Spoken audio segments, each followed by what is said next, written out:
تحصیل حضروں سے تعلق رکھنے والے 22 سالہ نوجوان جنید علی نے Beijing language and culture university China سے گریجویشن کی ڈگری حاصل کر لی۔ چائنا نے ہونہار طالب علموں کو اسکالرشپ پر چائنا بلایا تھا، جس میں جنید علی بھی شامل تھا۔ جنید علی نے 86% نمبر لے کر اپنی ڈگری مکمل کی۔ جنید علی صابری ٹی وی کے سی ای او سلیم صابری کے بھتیجے ہیں اور اپنے دور طالب علمی میں کرکٹ کے میدانوں میں بھی اپنی صلاحیتوں کے جوہر دکھا چکے ہیں۔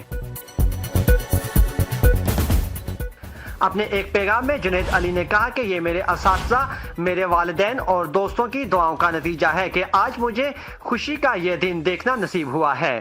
الحمدللہ میں نے اپنی graduation Beijing language and culture university سے کمپلیٹ کر لی ہے، اور اس موقع پر میں اپنے والدین، اپنے اساتذہ اور اپنے ان سب دوستوں کا شکریہ ادا کرتا ہوں جنہوں نے میری ہر معاملے میں، ہر مشکل وقت میں میری ہیلپ کی اور مجھے مکمل طور پر سپورٹ کیا، اور میں امید کرتا ہوں کہ میں اسی طرح محنت جاری رکھوں اور ماسٹرز میں بھی اچھی پوزیشن حاصل کر سکوں۔